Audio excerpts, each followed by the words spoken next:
Hello everyone.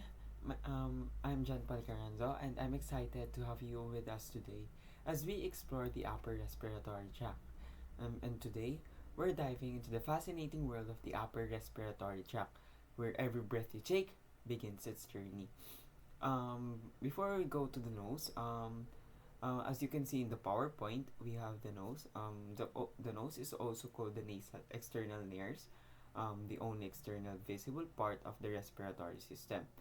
Air enters the nose through the external nostrils or the nares. So as you can see, we have the part of the bone called the nasal bone, septal cartilage, lateral nasal cartilage, minor alar cartilage, alar fibofatty tissue, and greater alar cartilage. Okay, before we dive into the details of nose, let's take a moment why it is so important.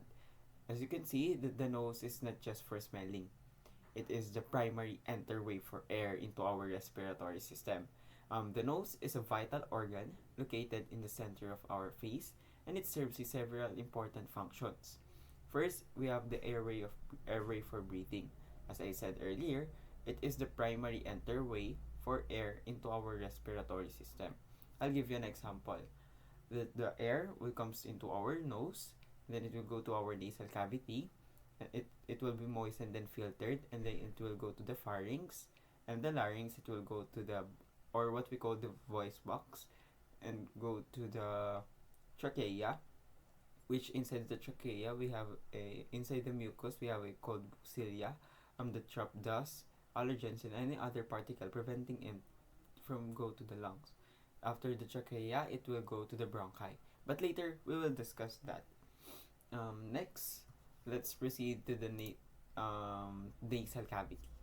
As you can see here in the PowerPoint, the nasal cavity is a large air-filled space inside the nose that extends from the nostrils to the back of the throat. It is lined with a mucous membrane and a tiny hairs, which called the cilia. Anterior of the nose consists of a nasal cavity divided by the nasal septum. Olfactory receptors are located in the mucosa and the superior surface. The rest of the activity is lined with the respiratory mucosa, which moistens and humidifies the air we breathe in, traps in foreign particle. As you can see here, we have a parts of the nasal cavity. We have the nostrils, the nose, the nasal cavity, the olfactory epithelium, the olfactory bulbs, the olfactory nerves, the palate, the nasal conchoa, and the tongue. As you can see, that the nasal cavity, the internal part is divided into two sides by the nasal septum. Here is the nasal septum. When we say the nasal septum, it is subdivided. It is aligned with the mucous membrane. That the nasal cavity is a hollow space air where air flows in and out and lined with the mucous membrane that are rich in by blood vessels and mucus producing cells. As I said earlier, that the hair and or what we call the cilia inside the trap the dirt and any particles, and then they move this particle towards the nostrils where they can be sneezed out or wiped away. Next, the paranasal sinuses. As you can see here in the PowerPoint, that the paranasal sinuses cavity is within bones surrounding the nasal cavity are called sinuses. Sinuses are located in the following bones: the frontal, the sphenoid, the ethmoid, the maxillary. As you can see here in the PowerPoint, the paranasal sinuses have the frontal sinus, ethmoid sinus, nasal cavity, maxillary sinus, and the mucous membrane.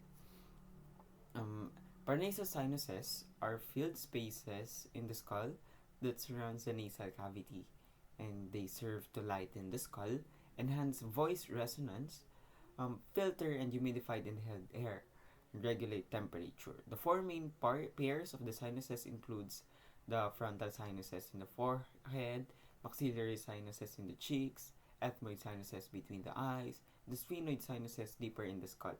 Inflammation of these sinuses, known as the cyanosis, can lead to symptoms such as a facial pain, congestions, and headaches. Next, let's go to the bronchi. As you can see in the PowerPoint, that the bronchi form by the division of the trachea. Each bronchus enters the lungs at the hilum, medial depression. Right bronchus is a wider, shorter, and a more vertical. After entering the right lung, it divides into three branches, one to each lobe. Left bronchus narrower than the right bronchus. After entering the left lung, it divides into the two branches, one to each lobe. Bronchi subdivided into smaller branches. As you can see in the PowerPoint, we have the parts of the bronchi, the trachea, the bronchioles, the right primary bronchus, right superior lobe, secondary bronchi, right middle lobe, right inferior lobe, carina, left superior lobe, segmental bronchi, subsegmental bronchi, left primary bronchus in the alveoli, and the left inferior lobe. Okay, as the trachea splits into two bronchi, we get the primary bronchus, which is what we call the bronchus principalis dexter, and the left primary bronchus is the principalis sinister. Each primary bronchus carries air into its respective lung.